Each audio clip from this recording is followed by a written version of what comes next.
Her millionaire CEO ex-husband invited her to a party to humiliate her. When she arrived, what she did left everyone in shock. The ballroom fell silent.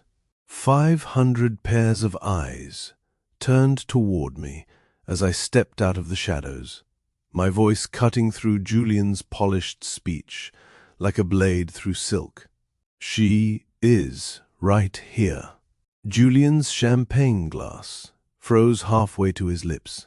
His face, so confident just seconds ago, drained of color like someone had pulled a plug at the base of his skull. The crowd parted before me as I walked forward, my heels clicking against the marble floor, each step echoing through the stunned silence of Manhattan's most exclusive charity gala. Vivienne, his voice cracked on my name. You actually came. I did not think you would have the courage. I smiled, and I watched him flinch. Courage. You think it takes courage to face a man who spent 5 years telling me I was worthless, who isolated me from everyone I loved, who convinced the world I was mentally unstable, so no one would believe me when I finally found the strength to leave. His platinum blonde girlfriend, a girl young enough to be his daughter, stepped forward with her hands on her designer hips. Security should remove this crazy person immediately. She is ruining Julian's event.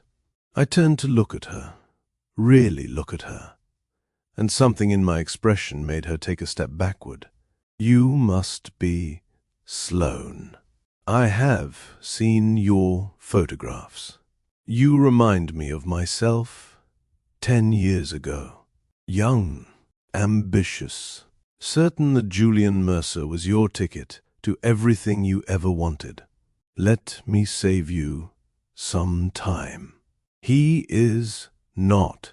Julian grabbed Sloane's arm, his knuckles white with tension. Do not listen to her. She is delusional. She always was. That is why I had to leave her. She was destroying my life, my career, everything I built, everything you built. I let the words hang in the air, watching them land like grenades. Julian, you were a broke programmer with a failed startup when we met. I introduced you to my father's investors. I wrote your pitch decks. I stayed up until 3 in the morning fixing your code while you slept because you could not admit you made mistakes. Everything you have, you built on the foundation I provided. Lies. He was shouting now, his polished veneer cracking wide open. You are a liar and a fraud. You have never created anything in your life. You were nothing but a pretty face. Vivienne, that is all you were ever good for. I let the silence stretch for 3 heartbeats. Then I addressed the crowd, my voice carrying to the farthest corners of the room. Ladies and gentlemen, many of you are wearing pieces from Lumiere's latest collection tonight. Those gowns, those accessories, that jewelry, all designed by the mysterious creative director who has taken the fashion world by storm. For 3 years, I have remained anonymous. For 3 years, I have let my work speak for itself. But tonight, I would like to introduce myself properly. The murmurs started, confused, uncertain. My name is Vivienne Ashford. I am the founder and creative director of Lumiere, and everything I built alone. After Julian Mercer's lawyers ensured, I left our marriage with nothing but the clothes on my back. The gasp that went through the crowd was audible. Julian staggered backward like I had physically struck him. But I was not finished. And there is more. Because Julian did not just lie about me being worthless. He lied about much more than that. Now, before I tell you exactly how I went from a woman who had nothing to a woman who owned more wealth than half the guests in that ballroom combined, before I reveal the evidence that would send my ex-husband to federal prison for 25 years, before I show you what really happened at that gala that left every single person in stunned silence, I need you to do something for me. If you have ever been underestimated by someone who was supposed to love you, if you have ever been told you were worthless by the person who promised to cherish you forever, if you have ever dreamed of the moment when everyone who doubted you would finally see the truth, hit that subscribe button right now, because this story is for you. This story is proof that your chapter is not over. It is just beginning. Now, let me take you back to where it all started. My name is Vivienne Ashford. I am 34 years old. And 3 years before that night at the Waldorf Grand, I was invisible. Not metaphorically invisible. Truly, deeply, painfully invisible. The kind of invisible that happens when you leave a marriage with nothing but the clothes on your back and the crushing weight of your ex-husband's narrative pressing down on your shoulders like a physical force. To the outside world, I was a cautionary tale. The crazy ex-wife of Julian Mercer, technology mogul, philanthropist, darling of Manhattan society. The woman who could not handle success. The jealous, unstable liability who almost destroyed a brilliant man's career. That was the story Julian told. That was the story everyone believed. But stories, as I would learn, can be rewritten. And the pen, as it turned out, had been in my hand all along. I just did not know it yet. Let me take you back 10 years, to a woman I barely recognize anymore. A woman who believed in fairy tales and happily ever afters. A woman who had not yet learned that some princes are actually wolves in designer suits.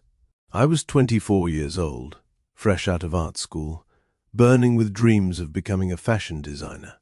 My father, a successful but modest businessman, had taught me the value of integrity and hard work. He had also left me with a small trust fund and, more importantly, a network of business contacts that I did not fully appreciate at the time. I met Julian at a gallery opening in Chelsea. My friend Natalie had dragged me there, insisting I needed to get out more, stop hiding in my studio with my sketches. Come on, Viv.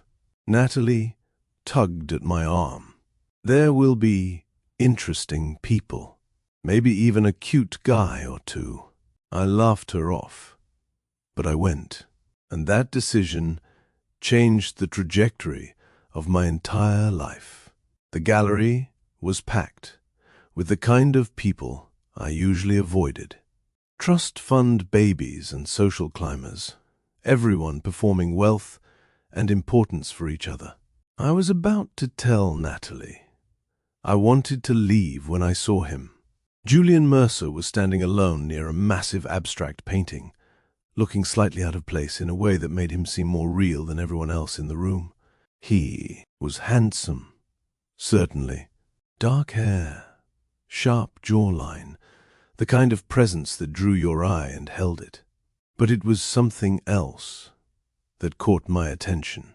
He looked lost, not physically lost, emotionally lost, like a man who had wandered into a world he did not quite belong in and was trying to figure out how to fake it.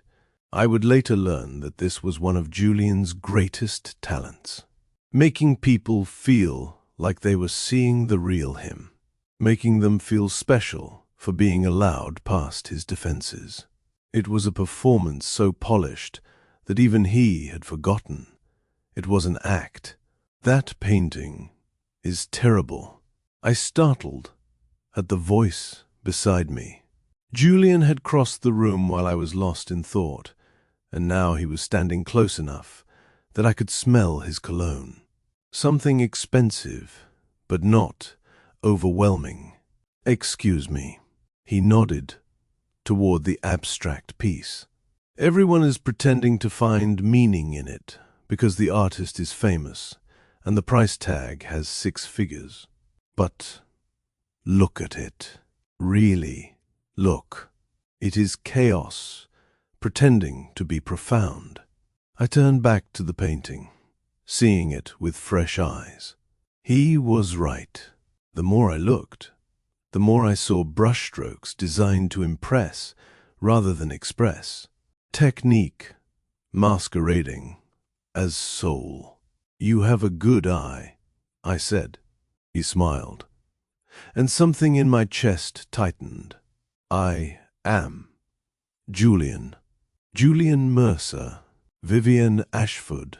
Vivienne." He repeated my name like he was tasting it. "That is beautiful. Old-fashioned. It suits you." I felt my cheeks flush. It was my grandmother's name. "What do you do, Vivienne, with the beautiful old-fashioned name?" "I am a designer. Fashion, mostly. I have a small studio where I work on my own pieces." His eyes lit up with what I thought was genuine interest. "An artist, a real one. Not like these frauds." He gestured dismissively at the crowd. "You actually create things." "I am trying to. It is hard to break into the industry. Everyone wants experience, but no one wants to give you your first chance. I know exactly what you mean." He leaned in conspiratorially. "I am in tech, or trying to be. I had a startup that failed spectacularly last year. Lost everything. Now I am trying to rebuild. But investors want to see a track record, and my track record is a crater." There it was, the hook, the vulnerability that made me feel like we were the same. Two dreamers fighting against a world that did not believe in us yet. We talked for hours that night. He asked about my designs, and I found myself pulling out my phone to show him sketches. He listened like they mattered, like I mattered. "These are incredible, Vivienne." He scrolled through the images with genuine attention. "Why is no one funding this? You are going to be famous someday." I laughed. "Right. Famous for my cute little hobby." He frowned. "Who called it that? Who called your work a cute little hobby?" I hesitated. "My ex-boyfriend. He said I was wasting my time." Julian's expression darkened with what looked like righteous anger. He was an idiot. Anyone who cannot see your talent does not deserve to be in your life.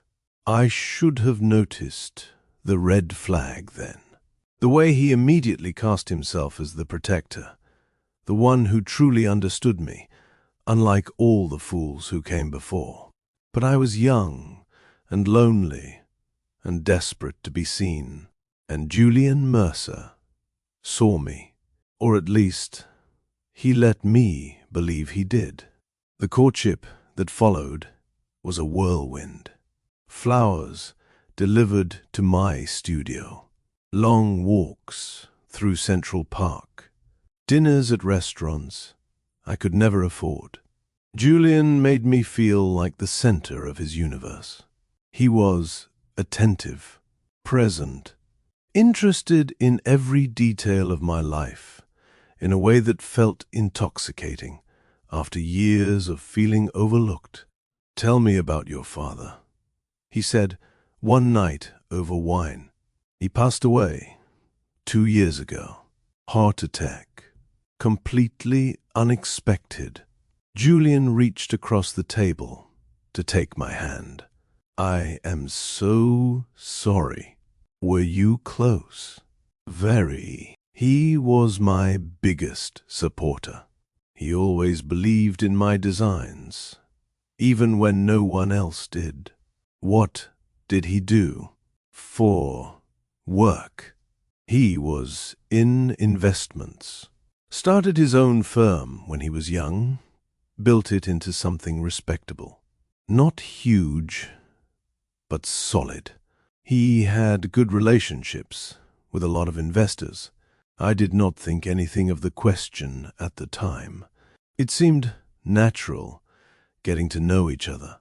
But looking back, I can see the exact moment Julian's interest shifted. The way his pupils dilated slightly. The way he leaned forward. That is fascinating. He sounded genuinely impressed. A self-made man. I bet he knew some incredible people. He did. A lot of them still reach out to me, actually. Checking in, offering advice. They feel like they owe it to him. Julian smiled. "You are lucky to have that kind of support system." Within 3 months, he had proposed. A grand gesture in front of a crowd at a charity event his new connections had invited him to. Connections that I had facilitated through introductions to my father's old network. I said yes, with tears streaming down my face, believing I had found my person. The wedding was everything I had dreamed of. Held at a beautiful estate in the Hudson Valley, paid for by the last of my father's estate. Julian's family came from modest means and could not contribute much, which I understood. We were building something together, after all. Marcus Webb was Julian's best man. They had been college roommates, and Marcus had stayed loyal through Julian's failed startup and financial struggles. He was tall and serious, with dark hair that was just starting to show threads of silver even then. He had kind eyes that seemed to see more than he said. His toast at our wedding struck me as oddly melancholy. "To Julian and Vivienne," Marcus said, raising his glass, "may your marriage be everything you hope for. And Julian." He paused. Something flickering in his expression. "Take care of her. She deserves to be happy." I thought it was sweet at the time. A friend looking out for both of us.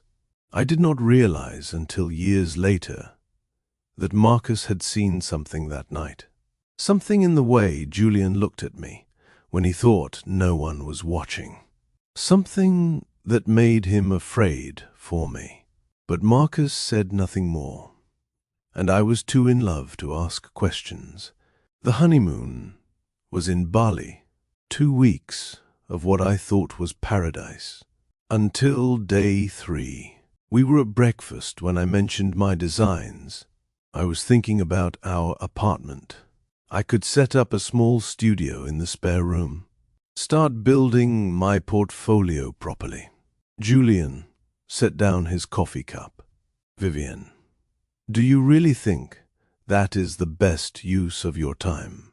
I blinked. "What do you mean?" He sighed.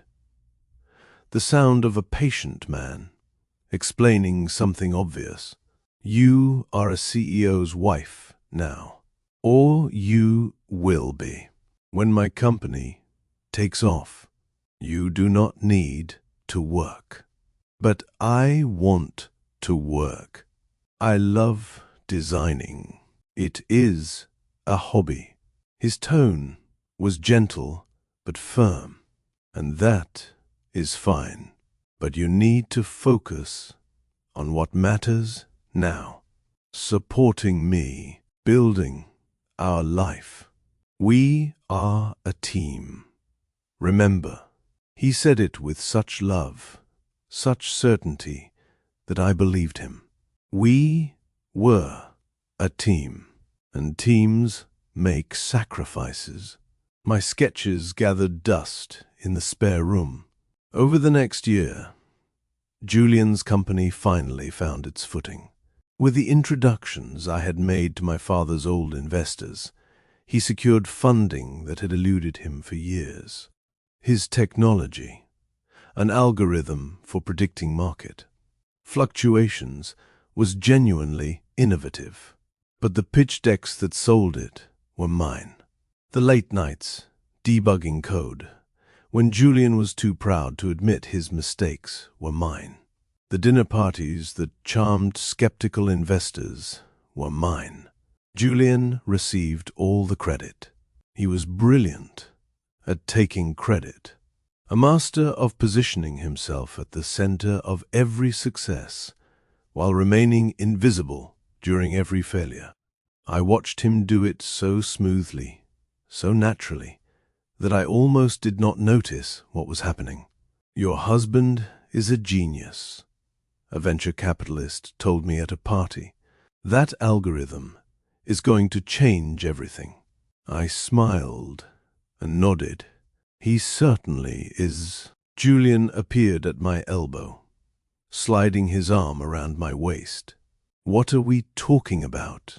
Your brilliance, I said, meaning it as a joke. He kissed my temple.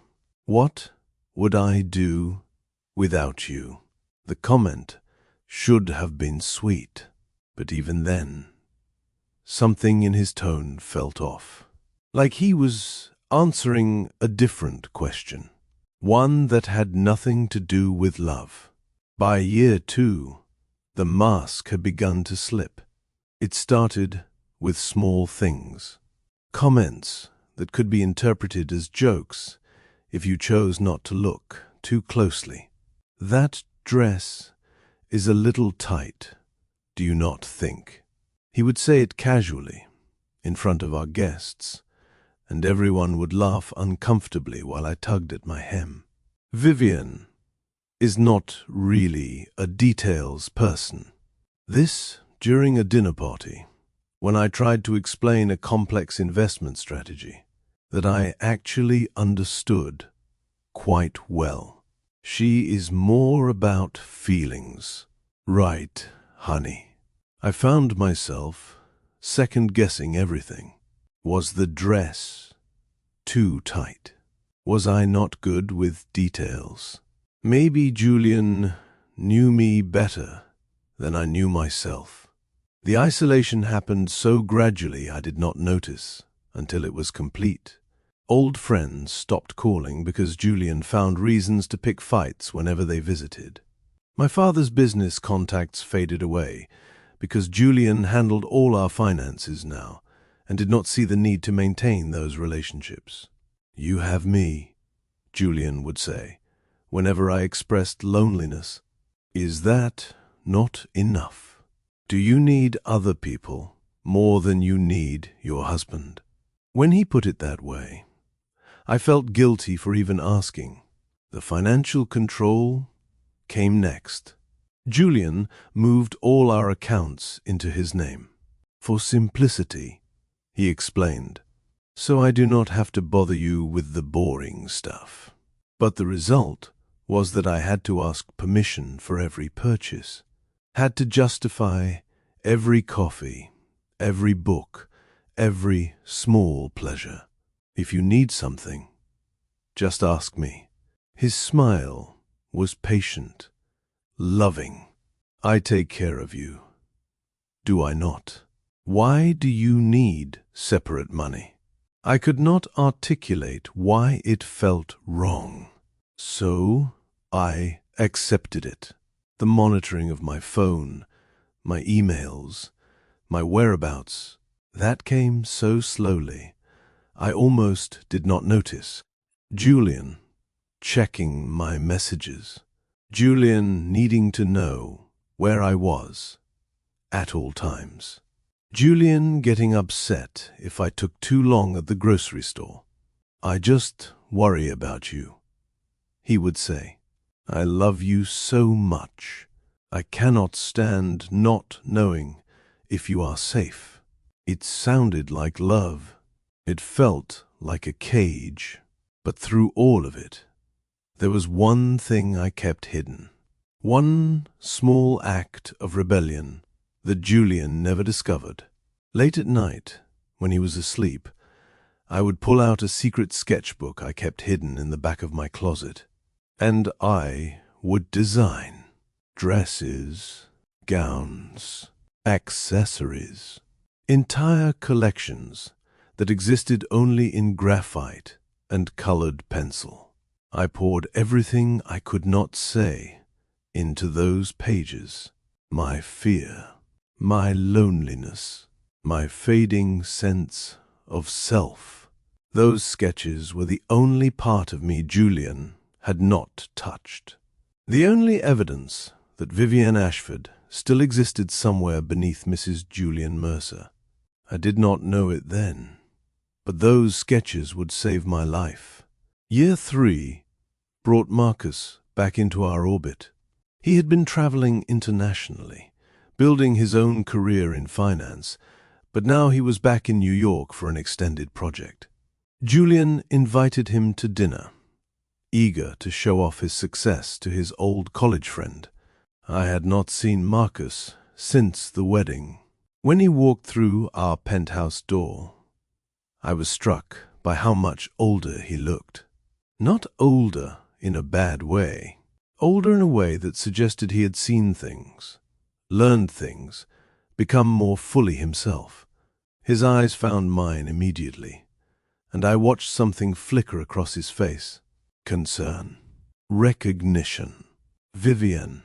He took my hand, holding it a moment longer than necessary. "It is wonderful to see you. You too, Marcus." We sat down to dinner, and Julian dominated the conversation, as always.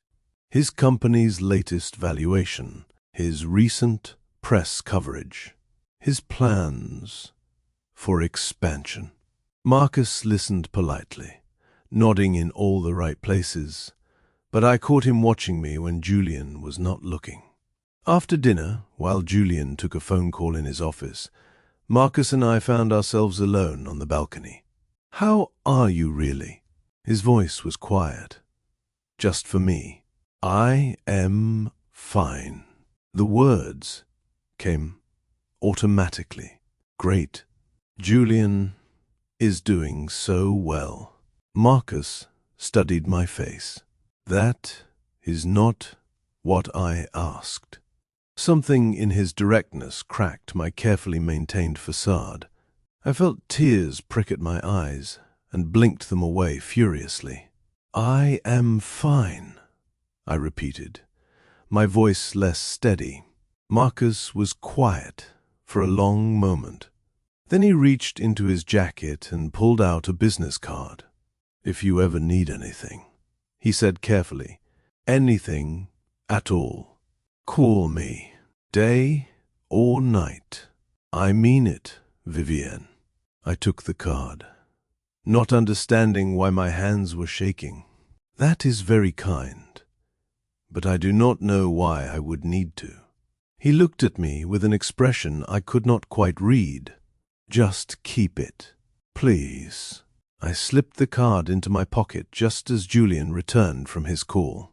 His eyes darted between us, and something in his expression hardened. "What are you two talking about?" Marcus smiled easily. "I was just telling Vivienne that she looks wonderful. Marriage clearly suits her." Julian's arm snaked around my waist, pulling me close. It does it not?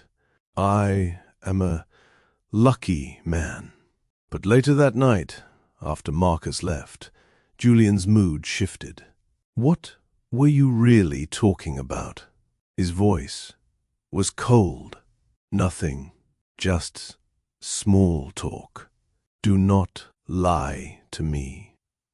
Vivienne, I am not lying.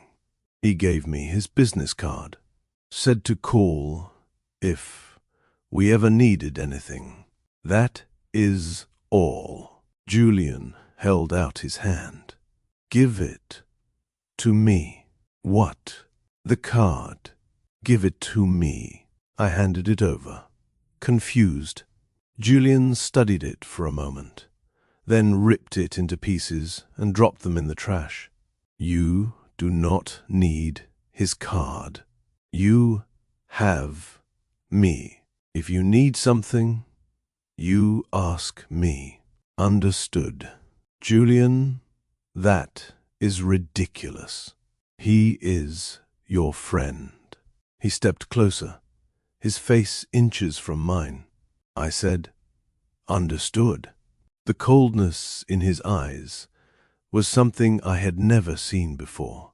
Or maybe I had seen it all along and refused to acknowledge it. Yes, I whispered. Understood. That night, I lay awake for hours, trying to understand what had just happened, trying to reconcile the man I married with the man who had just made me feel, for the first time, genuinely afraid. I should have called Marcus, should have retrieved his number somehow and reached out. Instead, I did what I had been trained to do. I convinced myself it was nothing. The next 2 years were a slow drowning. Julian's verbal attacks escalated. Every compliment I received from someone else was met with cold silence for days. Every suggestion I made was dismissed as stupid. Every attempt to connect with old friends was sabotaged. You are lucky I put up with you, he would say. No one else would. You are not smart enough to understand business. Just smile and look pretty. That is what you are good for. Your designs. He laughed when he found my hidden sketchbook.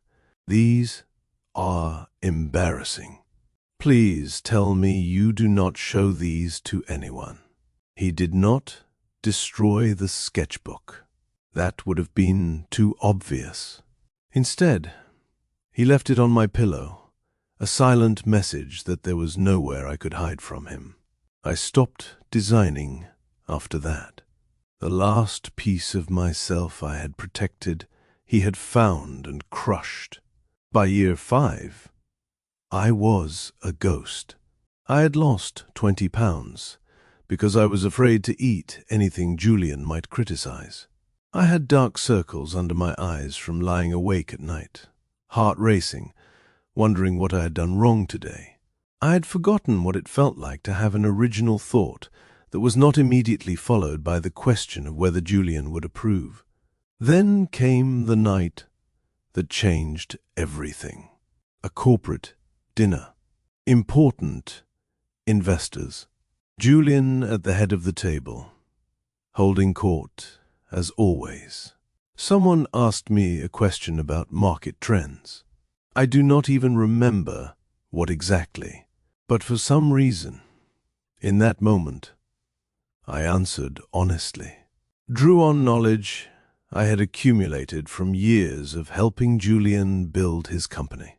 I spoke intelligently, confidently, like the woman I used to be. The investor looked impressed. Mrs. Mercer, you clearly have a head for business. Have you considered working with your husband officially? Before I could respond, Julian laughed. The sound was sharp, dismissive. Vivian. He shook his head like I was a child who had said something adorably stupid.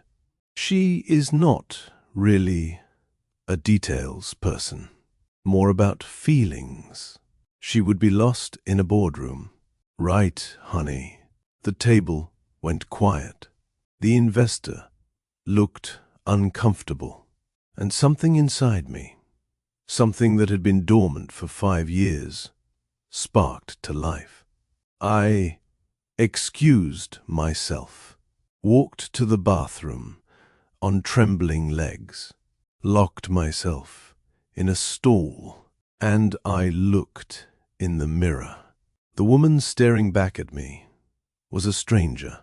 Hollow eyes, sunken cheeks, a fake smile frozen on a face that had forgotten what genuine happiness felt like. I was disappearing. If I did not leave, there would be nothing left of me to save. I went home that night and told Julian I wanted a divorce. His reaction was exactly what you would expect from a man who had spent 5 years breaking me down. First came the rage. He threw a glass against the wall, shattering it inches from my head. He screamed that I was ungrateful, delusional, that no one would ever want me. Then came the laughter. Cold, cruel laughter that cut deeper than any insult. You think you can leave me. He was almost amused. You will leave with nothing. I will destroy you. I will make sure everyone knows what an unstable, jealous, worthless woman you really are. No one will ever believe you. No one will ever take your side. He moved closer, his face inches from mine. You are nothing without me, Vivienne. Nothing. And I will spend the rest of my life making sure you never forget it.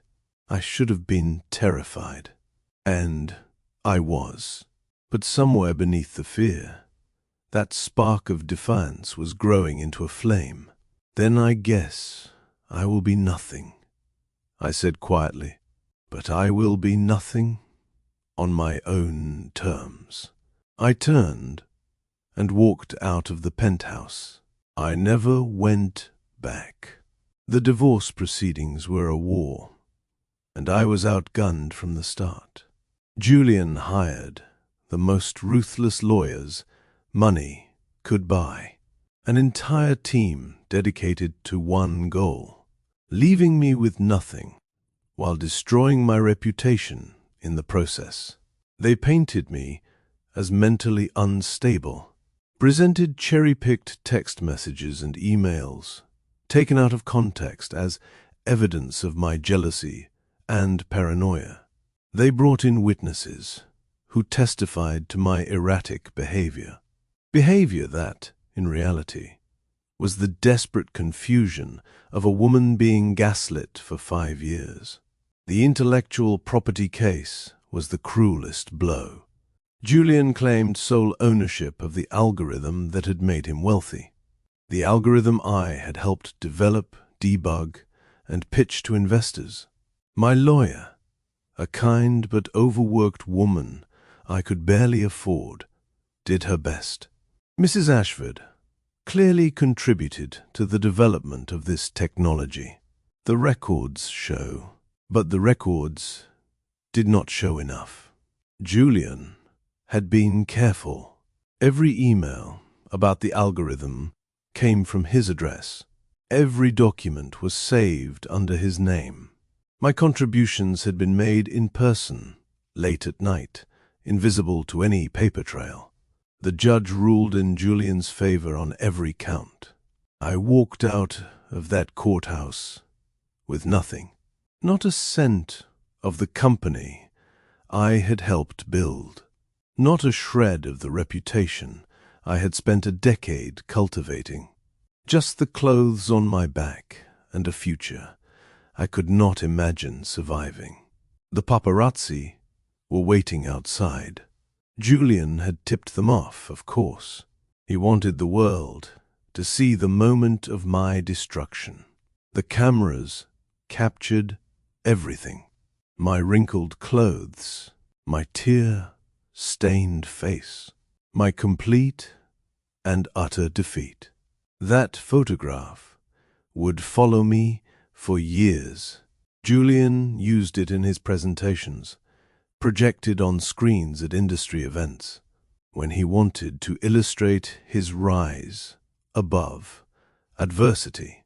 The tragic first wife who almost brought down a great man.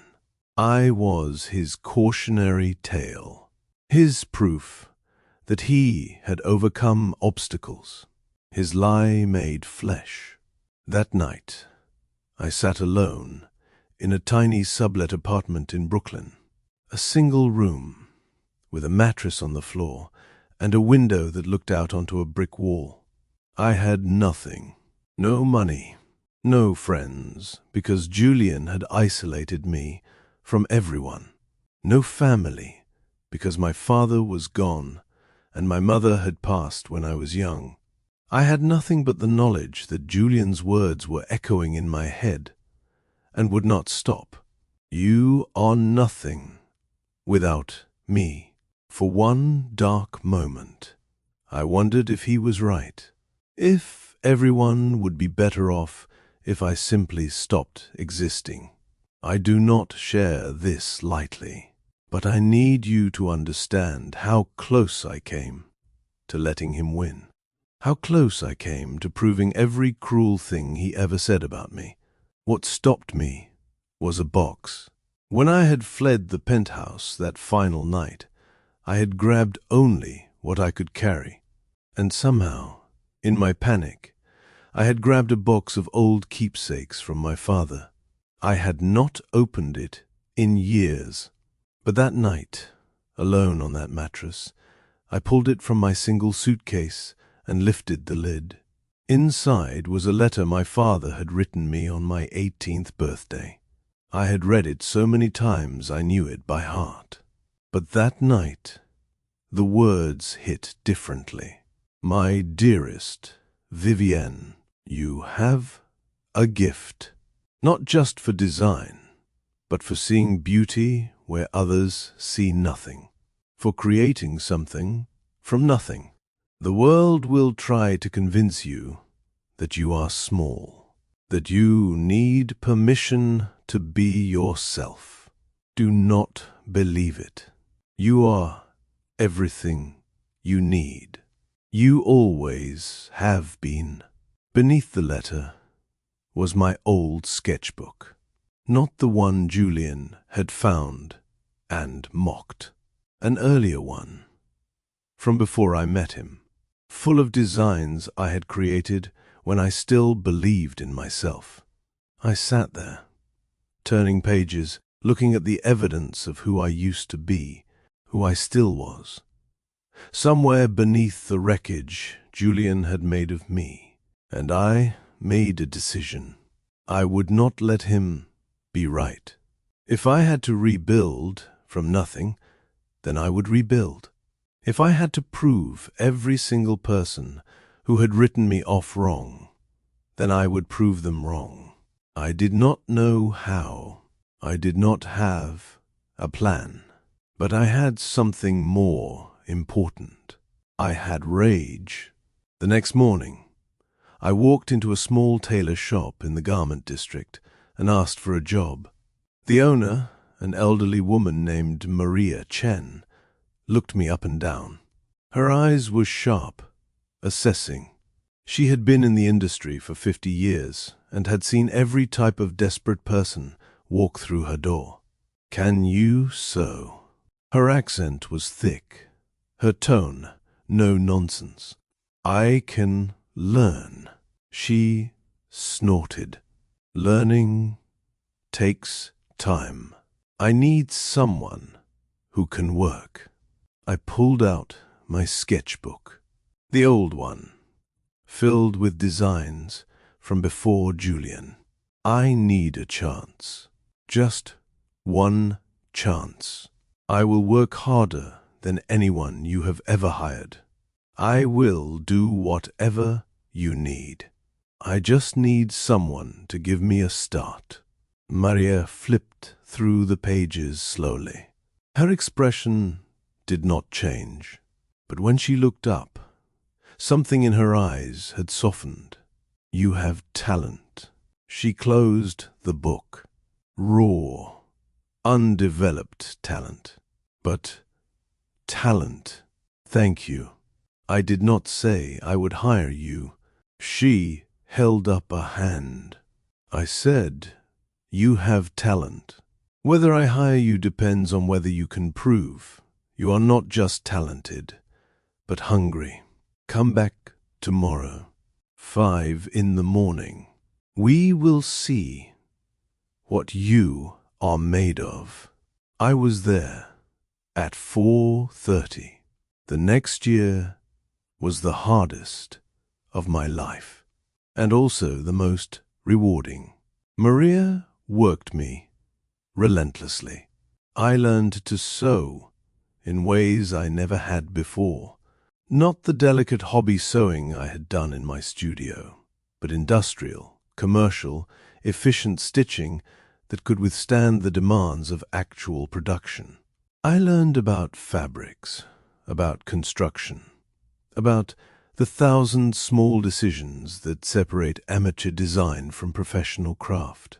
I also learned about myself. Every day that I showed up, despite my exhaustion, was a day I proved Julian wrong. Every skill I mastered was a brick in the foundation of a new life.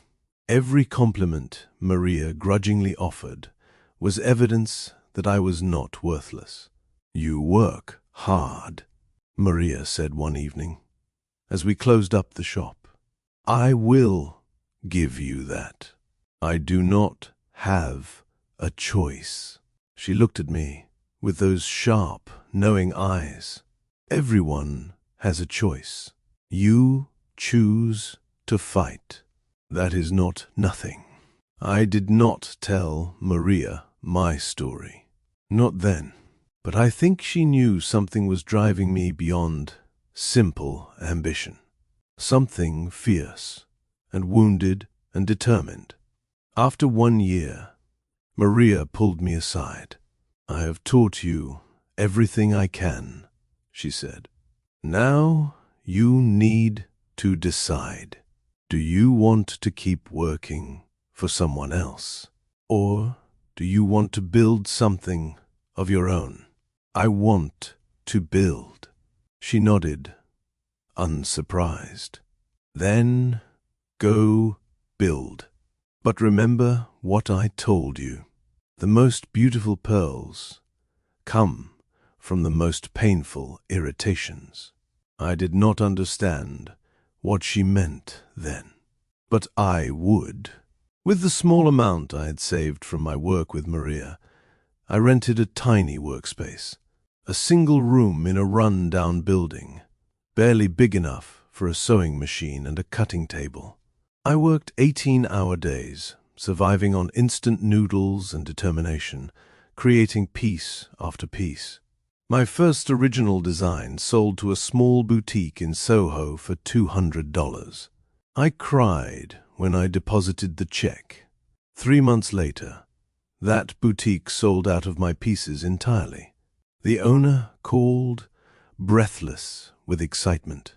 "People are asking about you. They want to know who the designer is. Can I give them your information?" The question stopped me cold. If I revealed my identity, everything would be filtered through the lens of my divorce.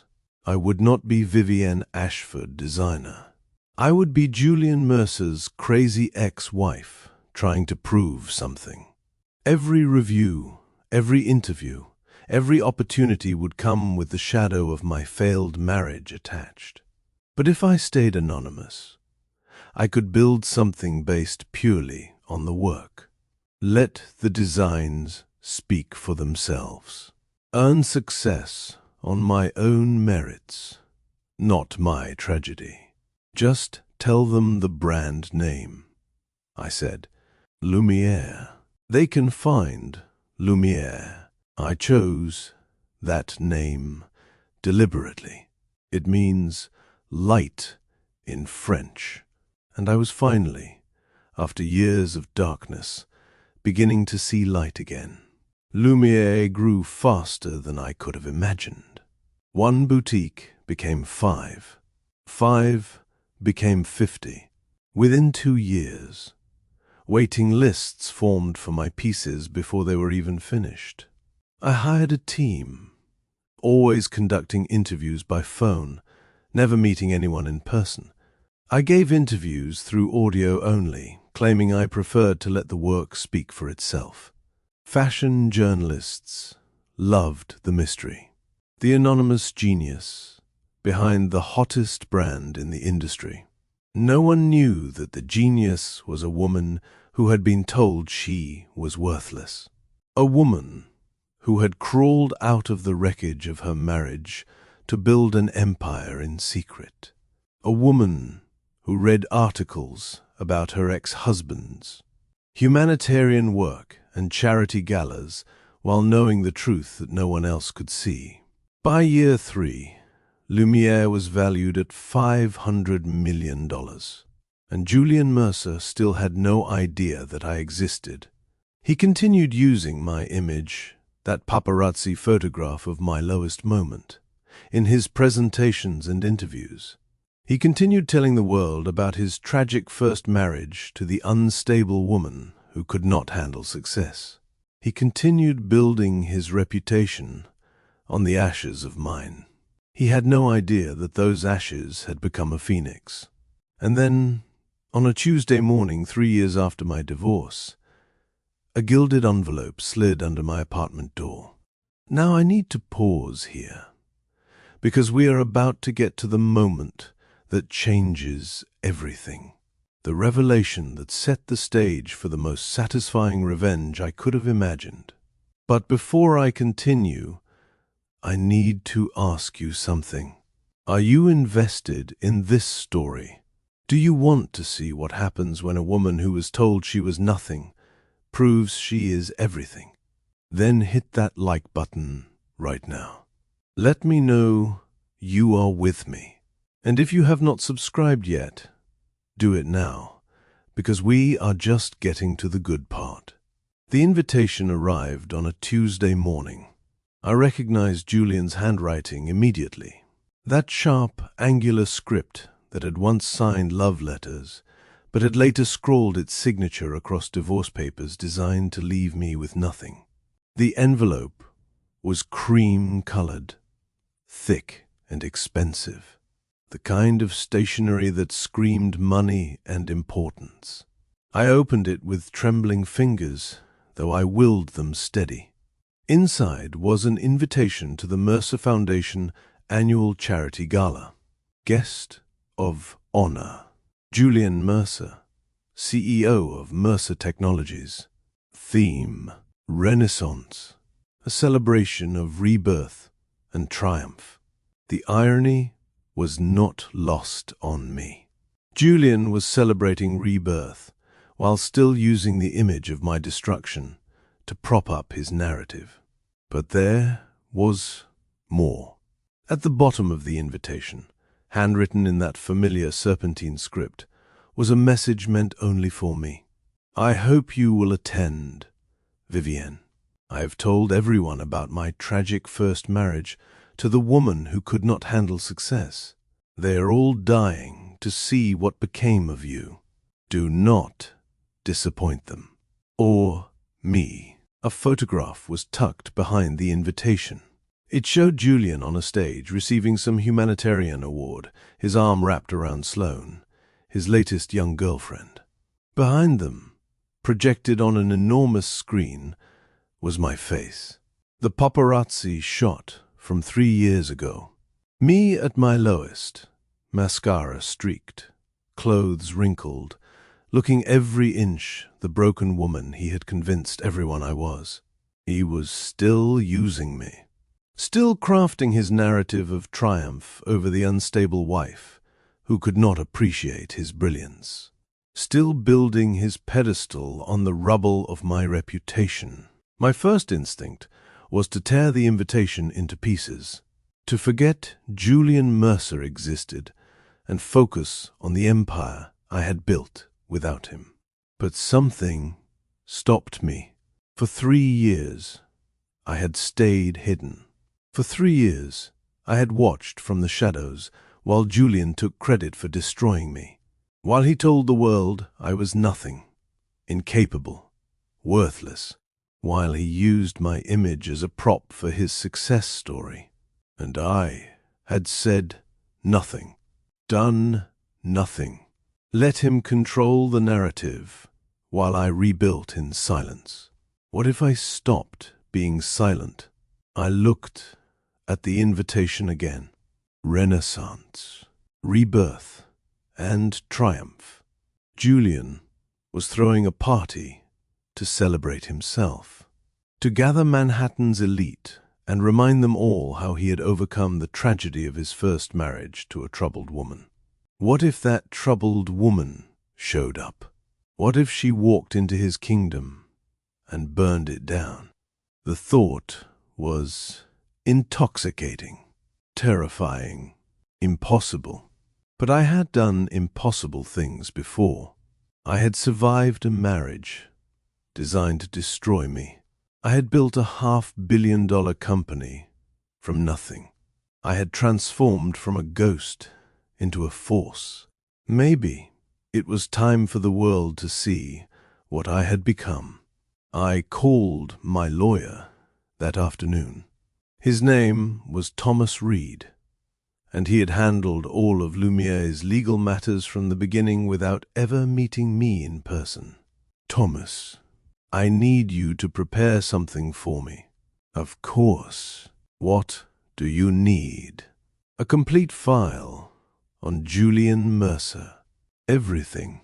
His finances, his charitable foundation, his business dealings, everything. There was a pause on the other end of the line. May I ask why? I stared at the invitation in my hand, because I think it might be time for me to come out of hiding. That night, I was still sitting with the invitation when my phone rang. An unknown number. I almost ignored it, but something made me answer. Vivienne, do not hang up. Please. I froze. The voice was familiar, reaching back through years of silence. Marcus. Yes, it is me. Please, just hear me out. How did you get this number? It does not matter. What matters is that I need to talk to you about Julian, about the gala.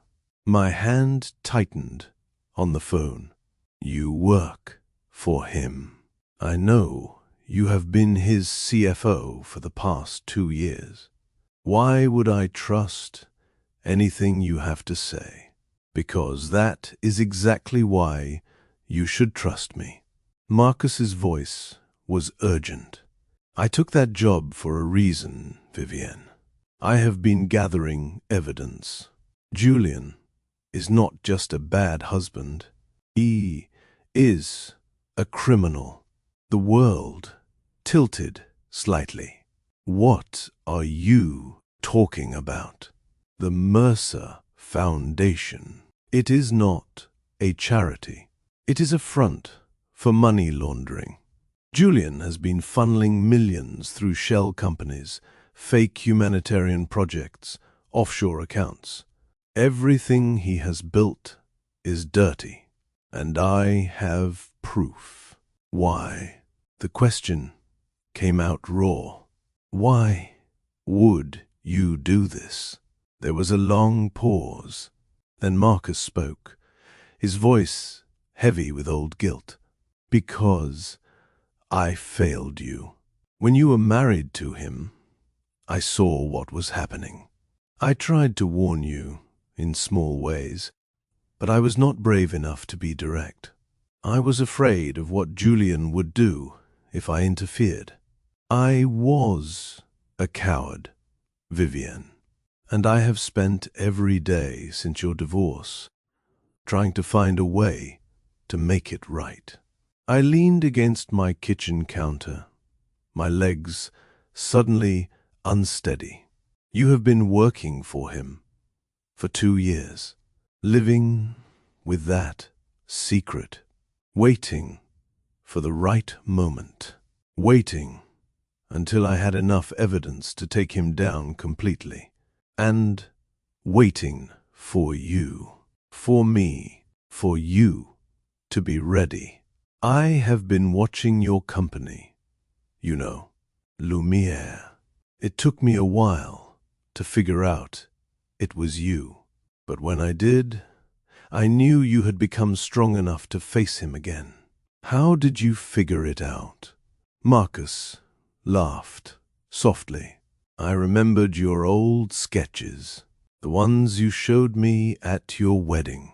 There is something in your designs, a signature style that never changed. When I saw Lumiere's work, I recognized it, recognized you. Tears were streaming down my face now, and I did not bother to wipe them away.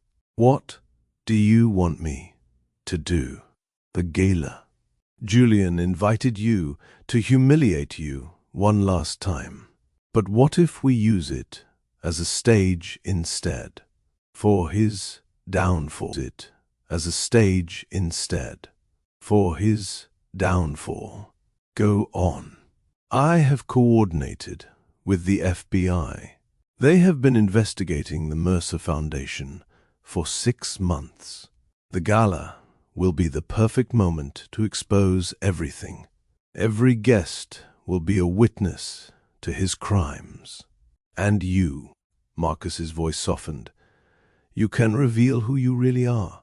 Show everyone that the woman Julian called worthless built an empire that dwarfs his.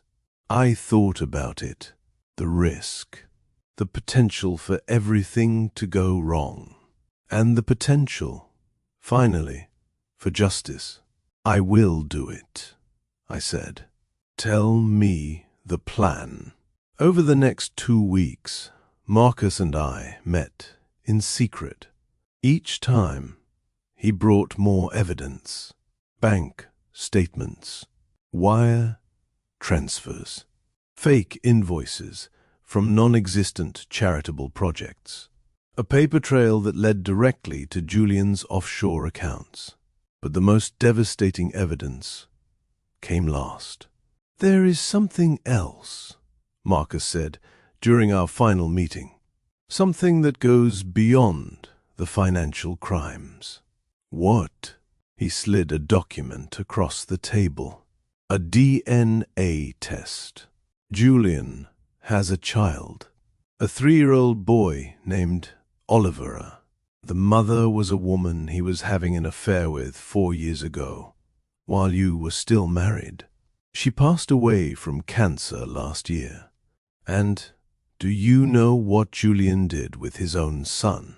I stared at the document, my stomach turning. What? He abandoned him, dropped him at a group home, and never looked back, never visited, never supported, never acknowledged the child existed. He has been living in luxury, while his son grows up in an institution. The cruelty of it took my breath away. Even for Julian, this felt like a new low. We can use this, Marcus said quietly, not just to convict him, but to destroy his image completely. The humanitarian, the philanthropist, the man who throws charity galas. He abandoned his own child. I nodded slowly. Yes, we will use everything. That night, I stood in front of my mirror, looking at the woman I had become. I was not the broken girl who had fled her marriage with nothing.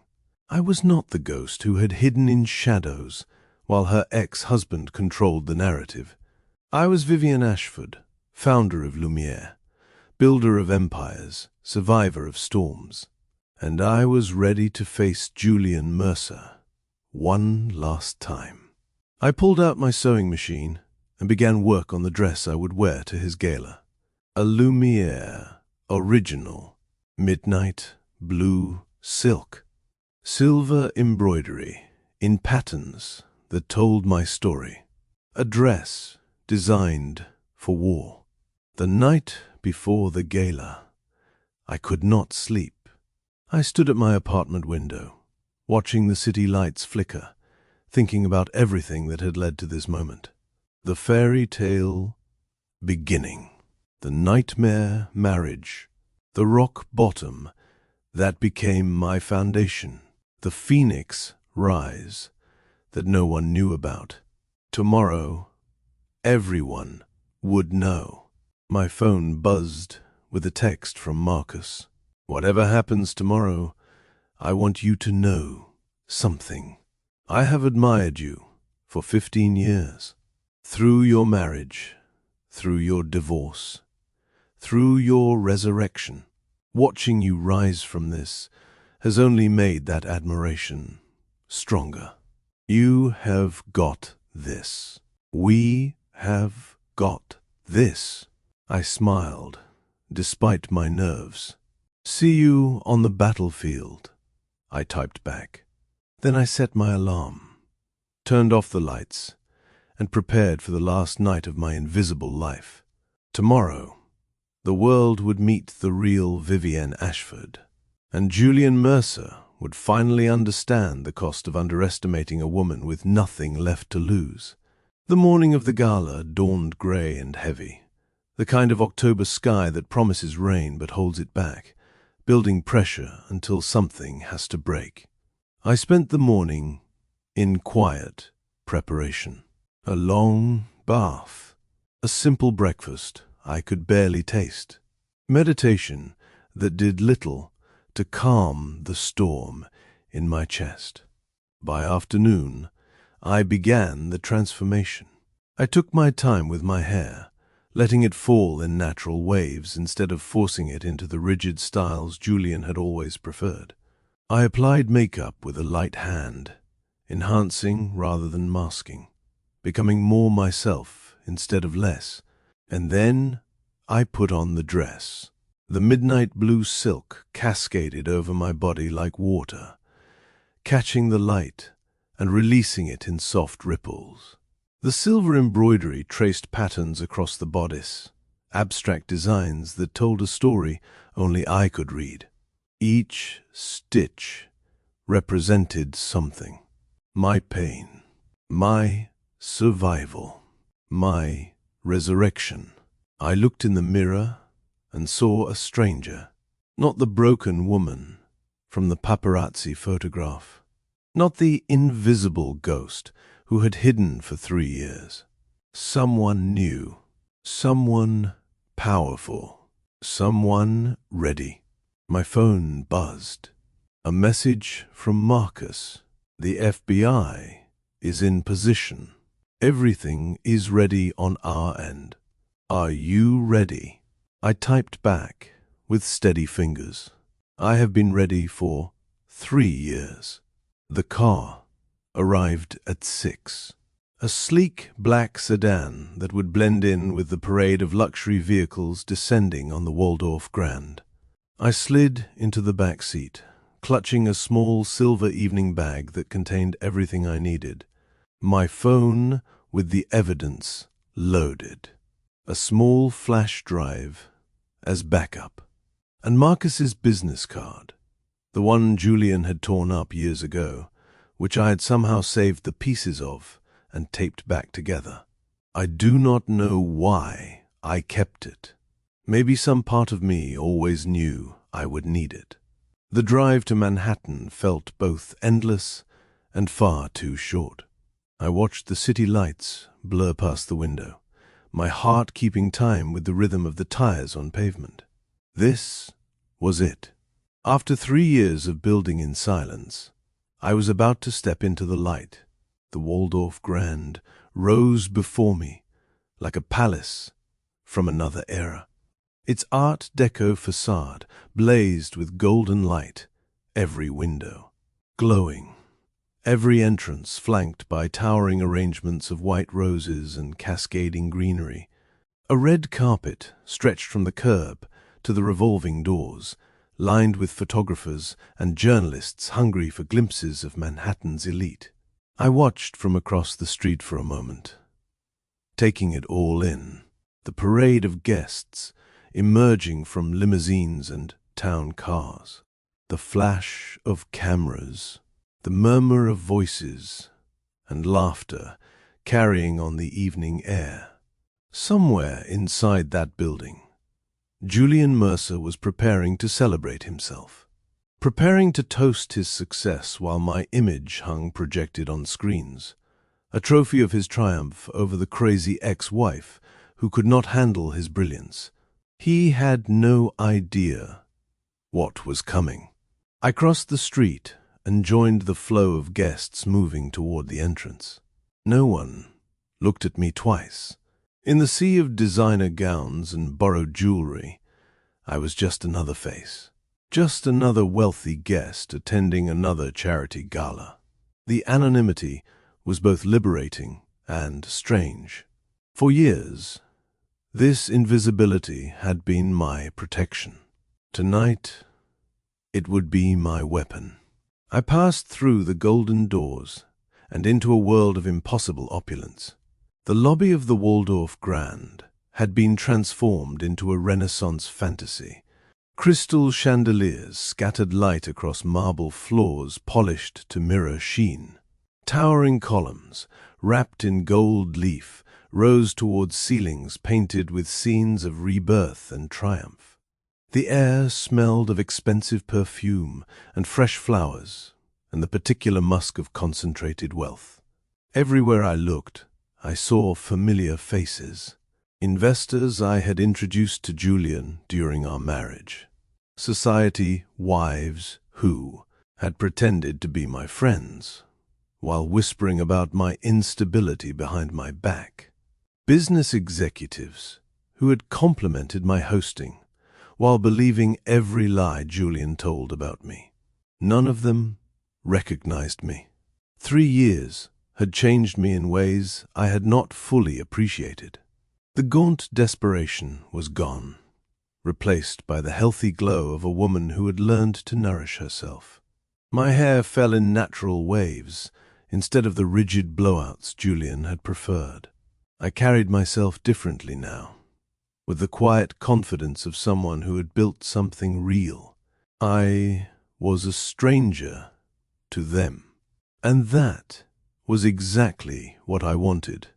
I accepted a glass of champagne from a passing waiter and positioned myself near a towering arrangement of white roses. From here, I could see the main staircase, the stage at the far end of the ballroom, and most importantly, the flow of guests arriving through the entrance. I sipped my champagne and waited. The ballroom filled steadily over the next hour. I recognized politicians and celebrities, tech moguls and old money aristocrats. Everyone who mattered in Manhattan had come to pay tribute to Julian Mercer and his humanitarian vision. The irony was almost too much to bear. All these people gathered to celebrate a man who had abandoned his own child, who had laundered money through fake charities, who had built his reputation on the destruction of his first wife. And none of them knew, not yet. I was scanning the crowd when I felt eyes on me, a familiar prickle at the back of my neck that made me turn. Marcus stood near the bar, a glass of whiskey in his hand, his dark suit immaculate. His eyes found mine across the room, and something passed between us. Recognition, solidarity, the shared knowledge of what we were about to do. He nodded once, almost imperceptibly. I nodded back. Then we both looked away, resuming our roles as anonymous guests at a party that was about to become something else entirely. The commotion at the entrance told me Julian had arrived before I saw him. A ripple of excitement moved through the crowd as guests turned toward the grand staircase. Cameras flashed, voices murmured with anticipation, and then he appeared. Julian Mercer descended the stairs like a king entering his throne room. He wore a perfectly tailored tuxedo that probably cost more than most people earned in a month. His dark hair was artfully styled, touched with just enough gray at the temples to suggest wisdom and experience. His smile was the same one I remembered from a decade ago, charming and magnetic and completely false. On his arm was Sloane, young, blonde, beautiful in the obvious way that Julian preferred. Her dress was designer, but somehow looked cheap on her frame, too tight and too revealing for a charity event. She laughed too loudly at something Julian said, playing the role of adoring girlfriend with the desperation of someone who sensed the ground shifting beneath her feet. I watched them with a strange mixture of emotions. Pity for Sloane, who had no idea what she had gotten herself into. Contempt for Julian, who would discard her the moment she became inconvenient. And beneath it all, a cold, steady fury that had been building for years. Behind Julian and Sloane, almost invisible in his careful positioning, walked Marcus. His face was neutral, professional, the perfect picture of a loyal CFO attending his boss's event. But I knew what lay beneath that mask. Julian reached the bottom of the stairs and began working the room, shaking hands, kissing cheeks, accepting compliments with practiced humility. Everyone wanted a moment with the great philanthropist, the visionary CEO, the man who had overcome such personal tragedy to build something wonderful. I stayed in my corner and watched. Let him have his moment. Let him believe this night would unfold exactly as he planned. It would make the fall that much sweeter. At 8 o'clock precisely, the orchestra stopped playing. The lights dimmed. A spotlight illuminated the stage at the far end of the ballroom, where a podium had been set up before a massive screen. Julian took the stage to thunderous applause. He stood there for a moment, basking in the adoration, his smile stretching wider with each wave of clapping hands. When he finally raised his hand for silence, the room obeyed instantly. Friends. His voice carried easily through the sophisticated speaker system. Colleagues, visionaries, welcome to the Mercer Foundation's annual charity gala. More applause. Julian accepted it graciously. Tonight, we celebrate something profound. We celebrate Renaissance, rebirth, the triumph of the human spirit over adversity. He paused, letting the words land. I know something about that triumph. Some of you remember my first marriage. The energy in the room shifted. People leaned forward, hungry for gossip, dressed up as inspiration. That chapter of my life was difficult. Julian's voice took on a practiced note of sympathy. My ex-wife struggled with many challenges: mental instability, jealousy, an inability to support anyone's vision beyond her own. When she left, I was devastated. I blamed myself for not being able to help her. I felt my jaw tighten. Even now, even after everything, the lies still stung. But I learned something valuable from that pain. Julian continued, his voice swelling with false emotion. Sometimes we must prune the dead branches to allow new growth. Sometimes we must let go of what is holding us back so we can become who we are meant to be. The crowd murmured with sympathy. Poor Julian. Such a tragedy. How inspiring that he overcame it. In fact, Julian smiled magnanimously. I actually invited my ex-wife to join us tonight. I wanted to show the world that I bear no ill will. I wanted to offer her a chance at redemption, a chance to apologize for the pain she caused and move forward with grace.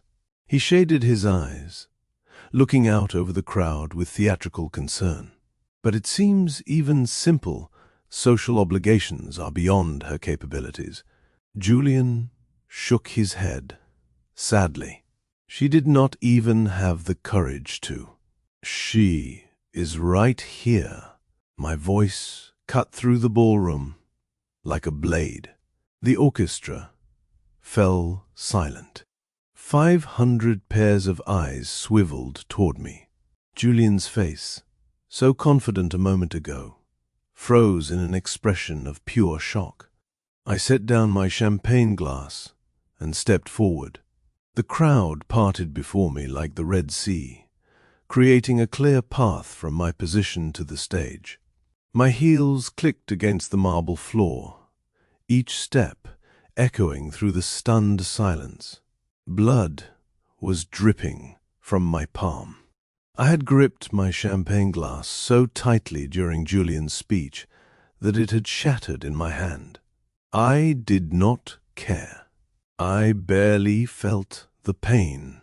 All I felt was the righteous fury that had been building for 3 years, finally finding its release.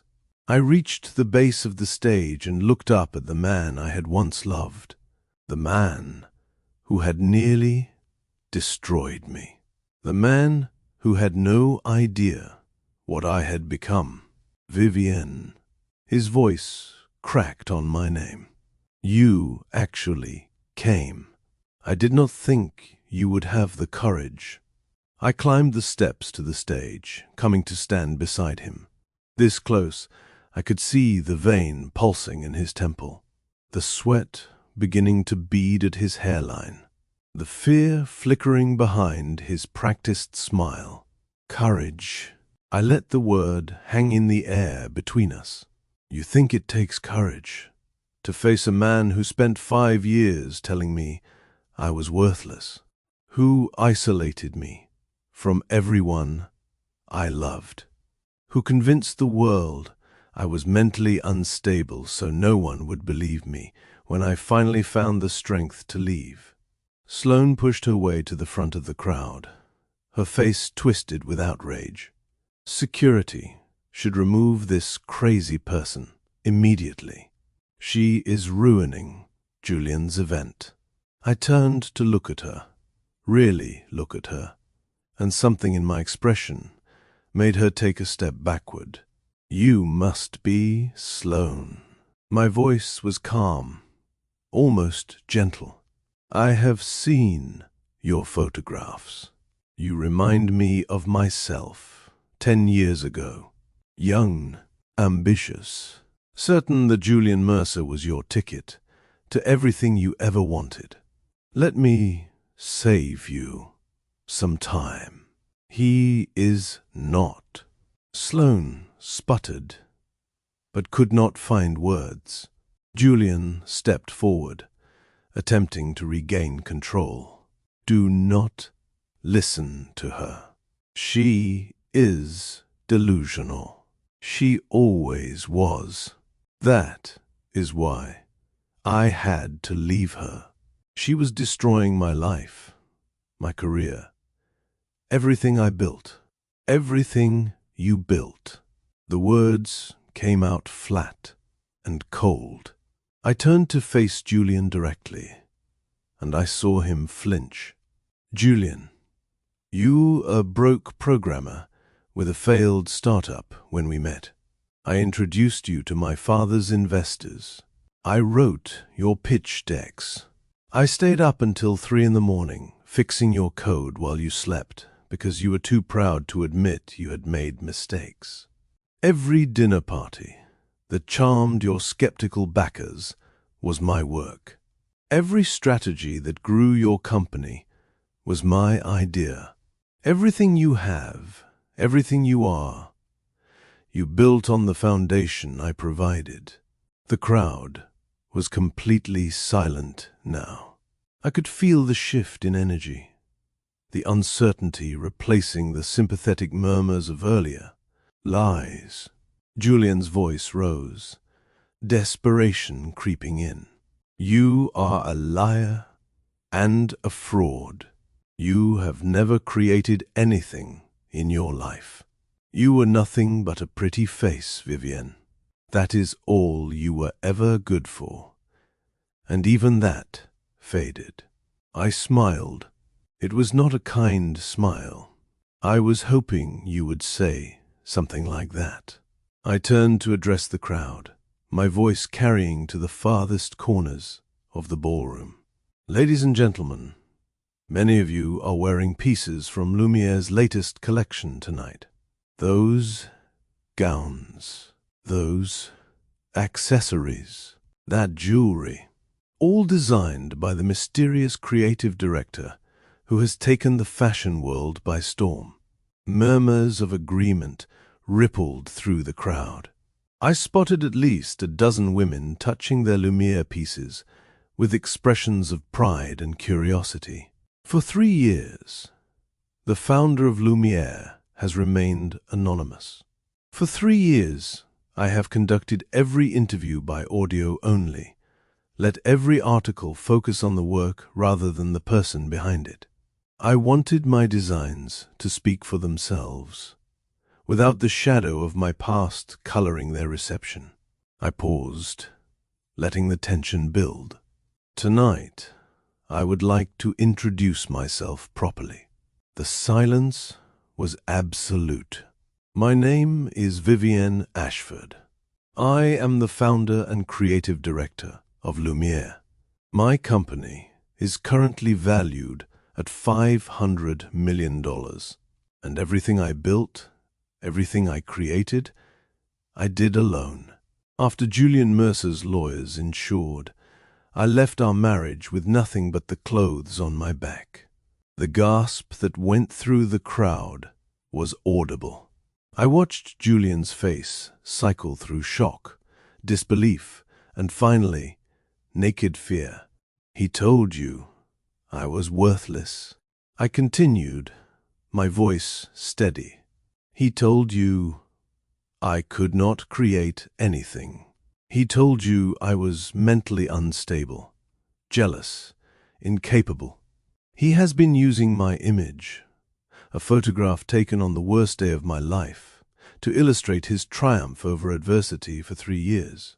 I gestured toward the massive screen behind us, where a slideshow of Julian's accomplishments had been playing. He built his reputation as a visionary and a philanthropist on the destruction of a woman he vowed to love and protect.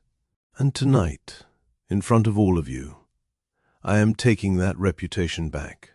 Julian lunged toward me, his composure finally shattering. This is ridiculous. He was shouting now.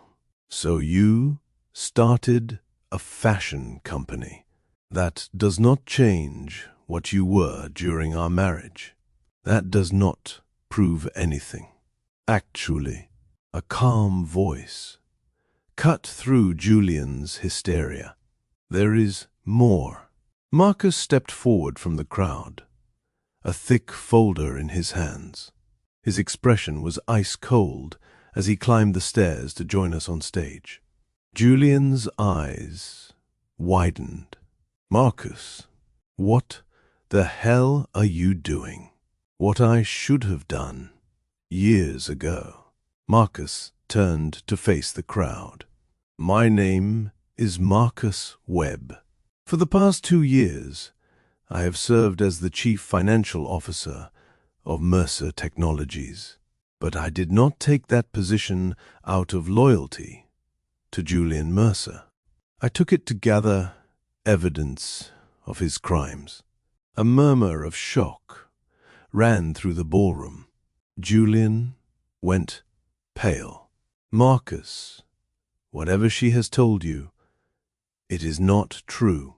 She is manipulating you.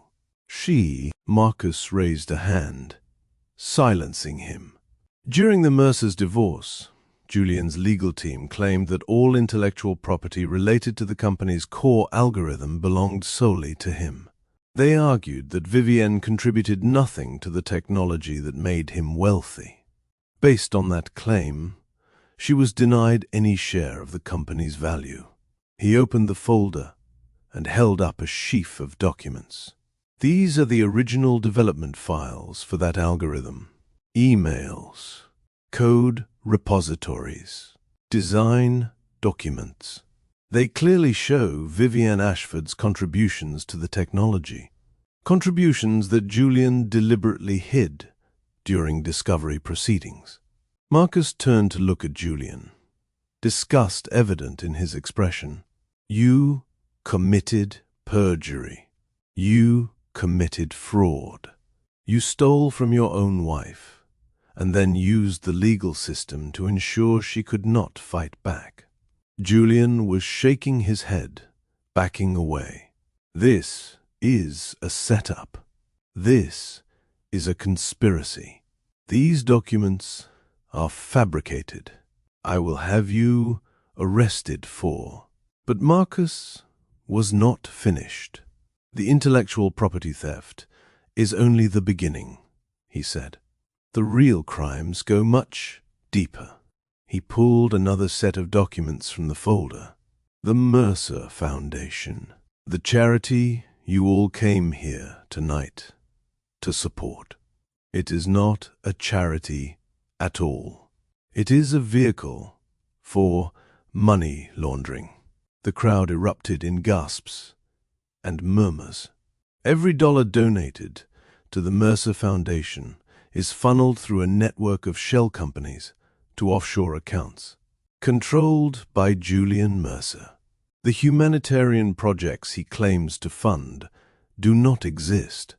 The orphanages in developing countries, the clean water initiatives, the medical clinics, none of them are real.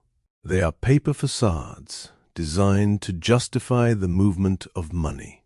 He held up bank statements, wire transfer records, incorporation documents. Every piece of evidence is right here, verified, documented, and already in the hands of the FBI. Julian looked like a man watching his entire world collapse. He turned to Sloane, perhaps hoping for support, but she was already edging toward the exit. Marcus signaled to someone at the back of the room. An image appeared on the massive screen behind us. A DNA test report. There is one more thing the world should know about Julian Mercer's character. The room went utterly still. 4 years ago, while still married to Vivienne, Julian fathered a child with another woman. A woman named Rebecca Torres. When Rebecca was diagnosed with terminal cancer last year, she reached out to Julian, begging him to take responsibility for their son. Marcus's voice was cold with contempt. Do you know what he did? He had his lawyers send her a cease and desist letter. When she passed away 3 months later, their child, a 3-year-old boy named Oliver, was placed in a group home. Julian has never visited, never provided support, never acknowledged that the child exists. The screen changed to show a photograph of a small boy with dark hair and Julian's unmistakable features. This is the humanitarian you came here to celebrate. This is the philanthropist who hosts charity galas while his own son grows up without a father. This is the man who tells the world about his dedication to helping those in need while abandoning his own flesh and blood. Julian made a sound somewhere between a sob and a growl. He looked around the room desperately, searching for allies, finding none. Every face was turned against him now. Every expression reflected the horror and disgust that his carefully constructed image had finally shattered. This is lies. His voice was hoarse, all of it. Fabricated evidence. Paid witnesses. She is behind all of this. She never got over our divorce, and now she is trying to destroy me. I stepped forward, looking at him with an expression of calm pity. Julian, the only person who destroyed you is yourself. I just gave you the stage to do it publicly. At that moment, the ballroom doors burst open. FBI. Everyone stay where you are.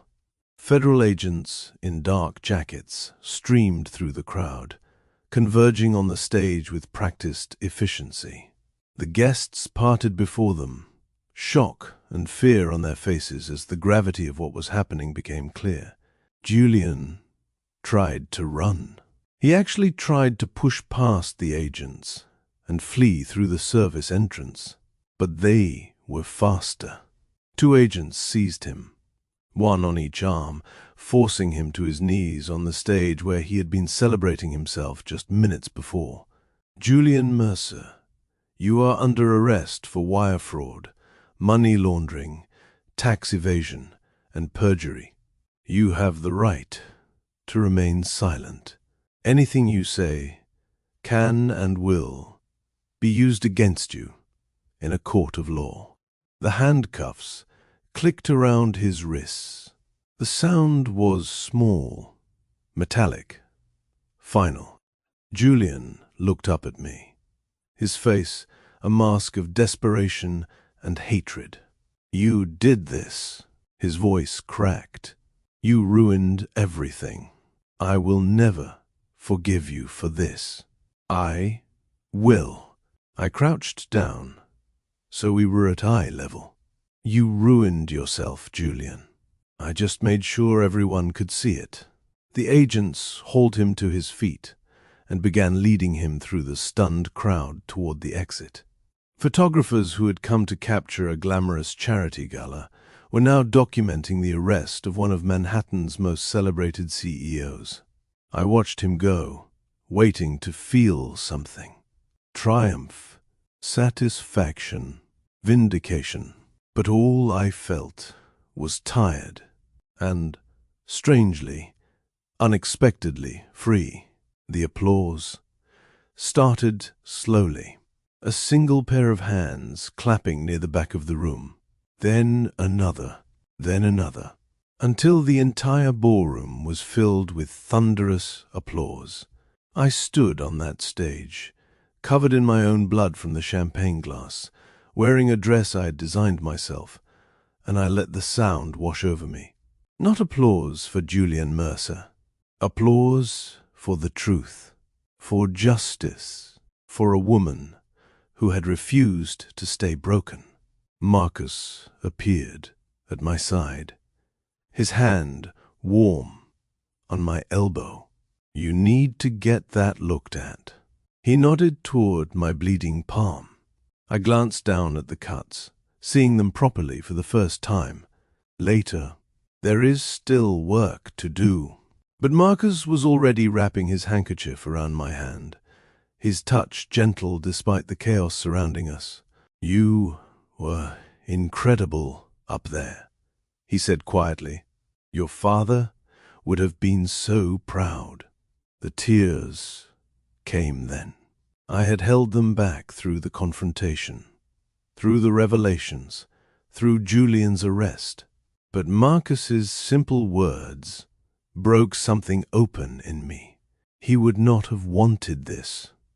I whispered, all this drama All this pain.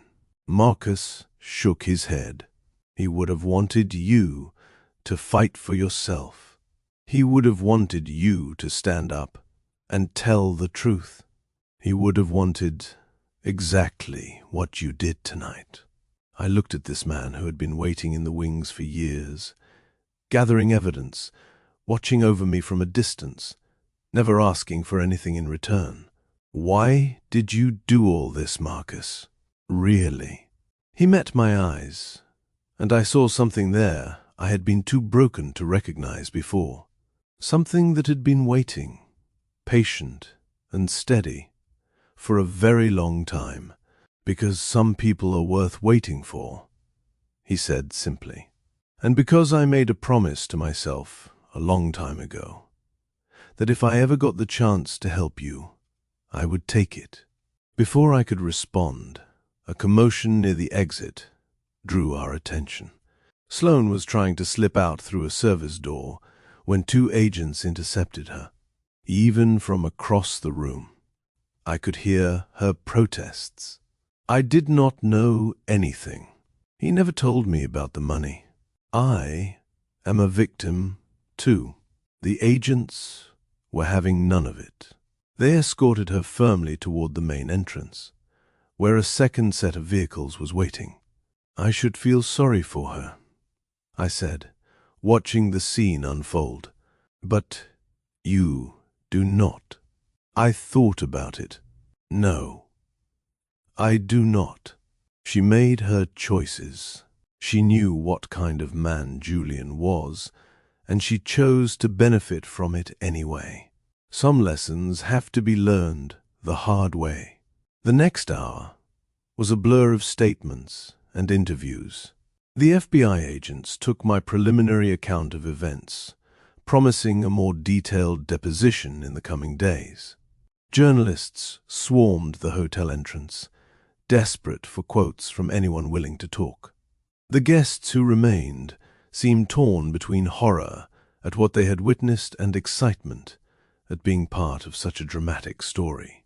I gave a brief statement to the press, keeping it simple and factual. The full truth would come out in time.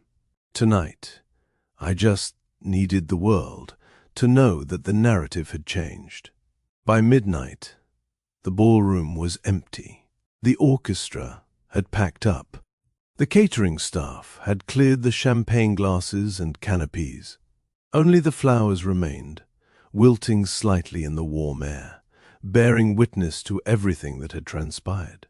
I stood alone in the center of the room, looking at the stage where Julian had expected to receive adoration and instead had received handcuffs.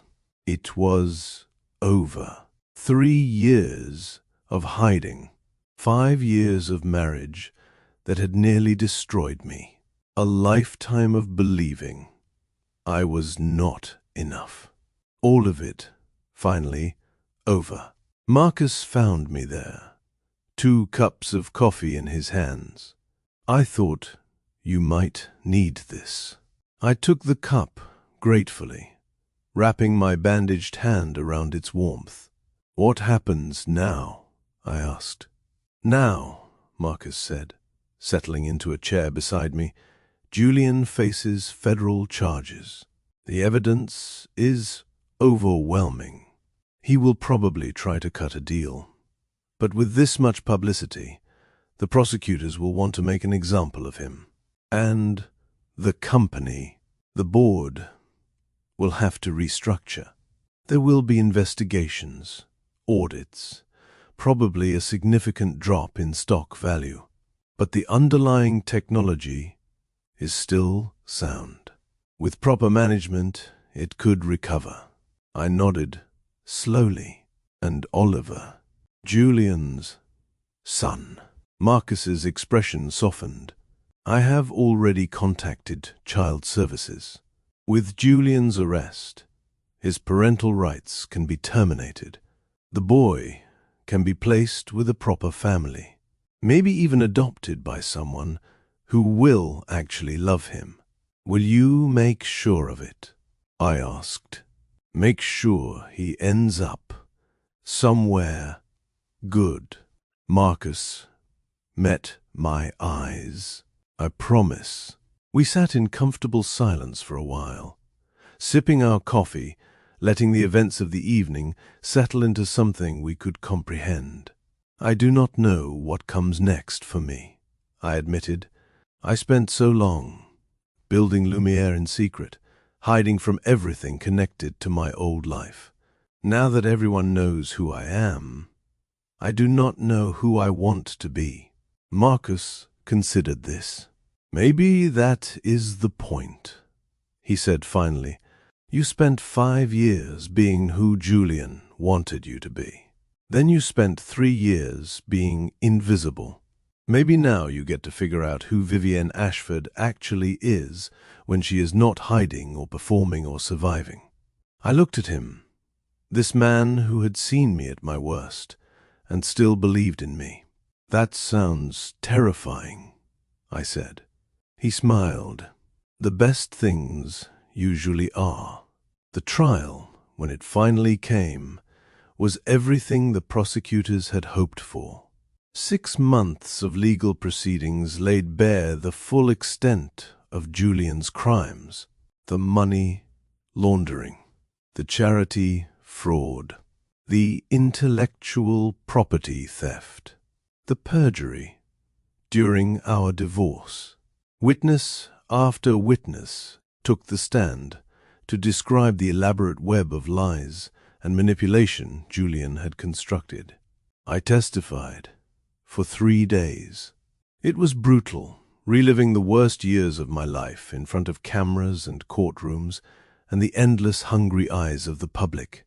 Julian's defense attorney tried everything to discredit me, called me bitter, called me vindictive, suggested I had fabricated evidence to destroy my ex-husband out of jealousy. But the evidence spoke for itself. Bank statements do not lie. Wire transfers do not lie. The photographs of non-existent charitable projects, the testimonies of shell company employees, the paper trail that led directly to Julian's offshore accounts. None of it could be explained away. When the jury returned their verdict, I was sitting in the front row of the gallery, guilty on all counts. Julian stood motionless as the judge pronounced sentence. 25 years in federal prison. Forfeiture of all assets obtained through criminal activity. Permanent bar from serving as an officer or director of any public company. He looked at me as the bailiffs led him away. His eyes were hollow, defeated. Nothing like the charming predator I had married a decade ago. I felt nothing.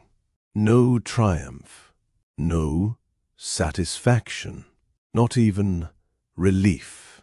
Just a quiet certainty that this chapter was finally, irrevocably closed. The months following the trial were a strange kind of rebirth. Lumiere exploded in popularity. Everyone wanted to support the woman who had risen from nothing, who had exposed a fraud and reclaimed her story. My designs were featured in every major fashion magazine. Celebrities begged to wear my pieces to premieres and award shows. The waiting list for custom orders stretched years into the future. But more important than the commercial success was the platform it gave me. I began speaking publicly about my experience, not just the dramatic downfall at the gala, but the years of emotional abuse that preceded it. The isolation, the gaslighting, the slow erosion of identity that happens when someone systematically convinces you that you are worthless. Women reached out to me by the thousands. Women trapped in marriages like mine had been. Women who had escaped but still carried the scars. Women who were just beginning to recognize the warning signs. I could not save them all, but I could tell them they were not alone.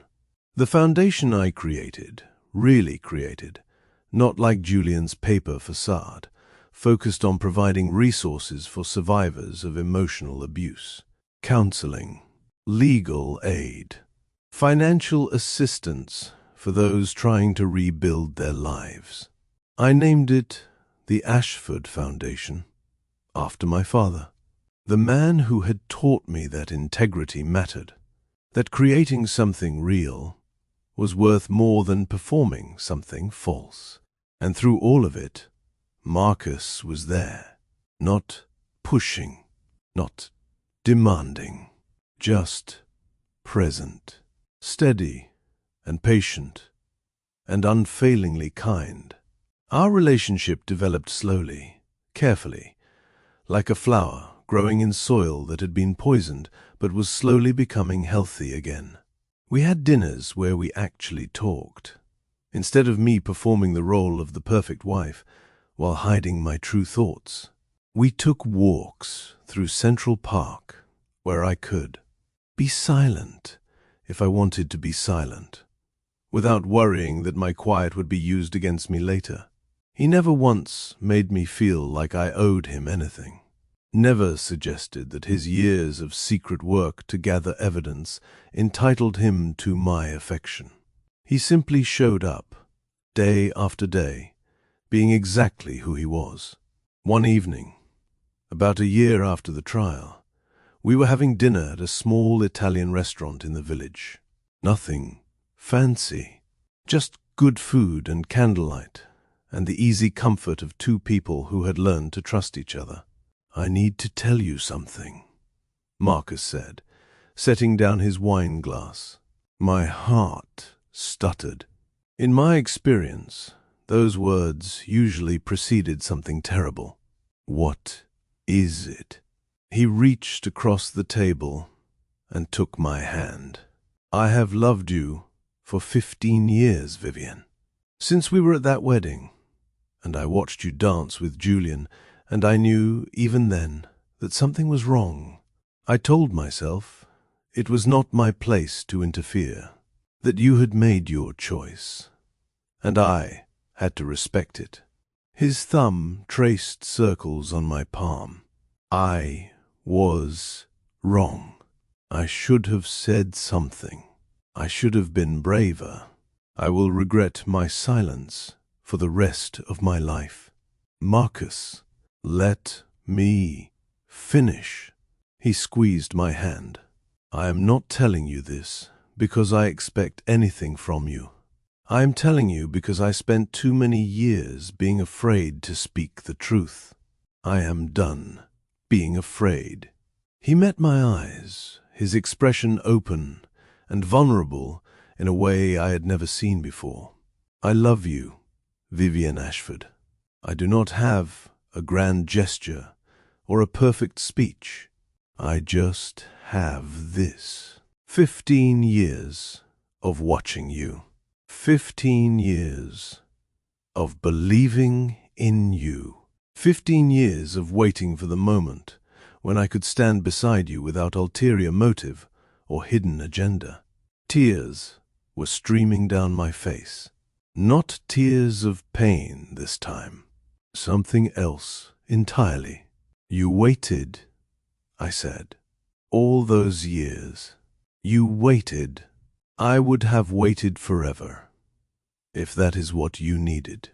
I looked at this man, truly looked at him, and I saw something I had never allowed myself to see before. A future, a partnership, a love built on honesty instead of manipulation. "You do not have to wait anymore," I said. The kiss that followed was soft and sweet and tasted like a beginning. 2 years later, Marcus proposed. Not at a public event or a fancy restaurant, not with fireworks or flash mobs or any of the theatrical gestures Julian would have favored. We were sitting on the balcony of my apartment, the apartment I had kept even after I could have afforded anything in the city, watching the sun set over Brooklyn. I had a mug of tea in my hands and an old blanket wrapped around my shoulders. "Marry me," Marcus said.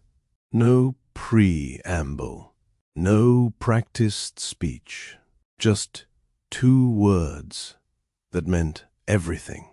I looked at the simple ring he was holding, a delicate band with a single sapphire that reminded me of the fabric I had used for my gala dress. The night everything changed. "Yes," I said. "Yes, of course, yes." We were married 3 months later, in a small ceremony at the Botanical Gardens. Just close friends and the family we had built for ourselves. No press, no photographers, no performance. When I walked down the aisle toward Marcus, I felt something I had almost forgotten existed. Peace. Now, I want to pause here to tell you about the last time I saw Julian Mercer. It was 5 years after his conviction. I was walking through Central Park with Marcus and our daughter Elena. She was 3 years old, with her father's dark hair and my stubborn chin. She was running ahead of us, chasing pigeons with the fearless joy of a child who has never been told she is not enough. A figure on a nearby bench caught my attention. An older man, thin and worn, dressed in clothes that had seen better days. His hair had gone completely white. His face was lined with years that had not been kind. Julian, he had been released early for good behavior. I had heard about it through my lawyers, but had chosen not to follow the details. He was no longer a part of my story, but here he was, sitting on a park bench, watching the world go by with the vacant expression of a man who had lost everything. He saw me. Our eyes met across 20 feet of grass and autumn leaves, and the years between who we used to be and who we had become. I could have walked over, could have confronted him one final time, could have demanded apology or explanation or anything at all. Instead, I bent down and scooped up my daughter, settling her on my hip as she giggled and squirmed. "Who is that man, Mommy?" Elena asked, pointing at Julian with a child's unfiltered curiosity. "Nobody important, sweetheart." Marcus's hand found mine. "Do you want to say something to him?" he asked quietly. "We can wait, if you need to." I looked at Julian one more time, at the man who had tried to destroy me, who had convinced me I was nothing, who had used my pain as a stepping stone for his own ambition. He looked pathetic, small, entirely powerless. "No," I said. "There is nothing left to say." I turned my back on Julian Mercer for the last time and walked toward the future I had built with my own hands. Behind me, I heard nothing. Not a call, not a plea, not even a whisper. Just the silence of a man who had finally run out of lies. So that is my story.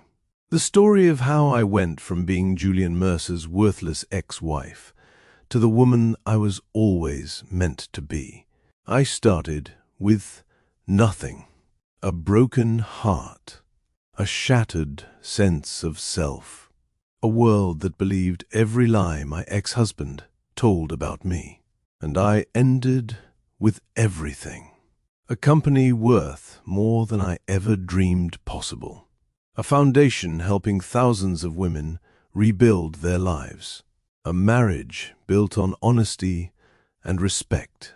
A daughter who will grow up knowing her mother fought for herself and won. But here is what I want you to take from this story. It is not about the money. It is not about the revenge. It is not even about Julian getting what he deserved. It is about this. Your worth is never determined by someone else's opinion of you. Julian spent 5 years convincing me I was nothing. And I believed him. Because when someone you love says something often enough, you start to accept it as truth. But it was never truth. It was his fear, projected onto me, his weakness, disguised as my failure, his desperation to control someone, because he could not control himself. The moment I stopped listening to his voice in my head was the moment I started to live. Maybe you are watching this, and you are where I was 10 years ago. Maybe you are in a relationship where you have forgotten who you are. Maybe you have been told you are worthless so many times, you have started to believe it. I need you to hear me. You are not worthless. You have never been worthless. And the person telling you otherwise is lying because the truth of who you are terrifies them. Or maybe you are where I was 5 years ago.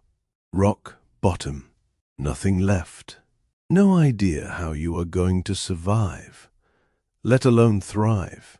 I need you to hear this, too. Rock bottom can be a foundation.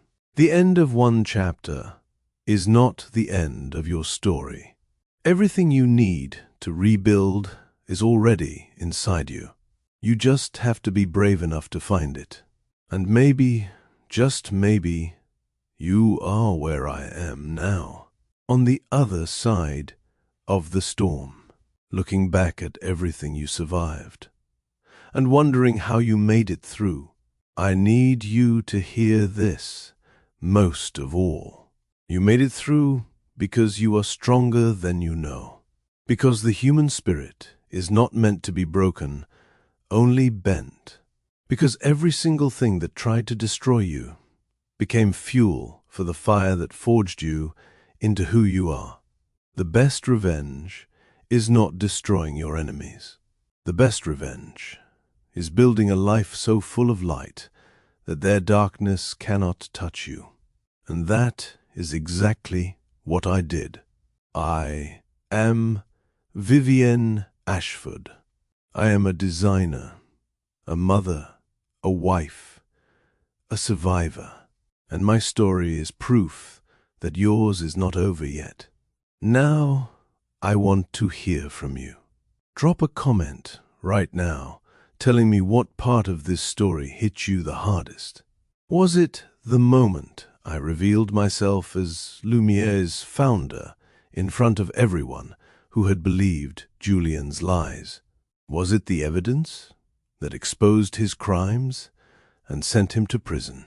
Was it the relationship with Marcus, building trust slowly after years of manipulation? Or was it that final moment in the park, walking away without looking back? Whatever resonated with you, I want to know.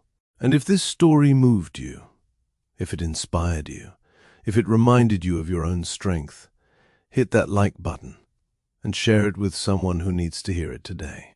Maybe you know someone in a situation like the one I described. Someone who has been told they are worthless. Someone who is starting to believe it. Share this story with them. Let them know they are not alone. Let them know there is another side to the darkness, if they can just hold on long enough to reach it. And if you are not subscribed to this channel yet, what are you waiting for? We have more incredible stories, just like this one, coming your way. Stories of resilience. Stories of transformation. Stories that prove the human spirit cannot be defeated.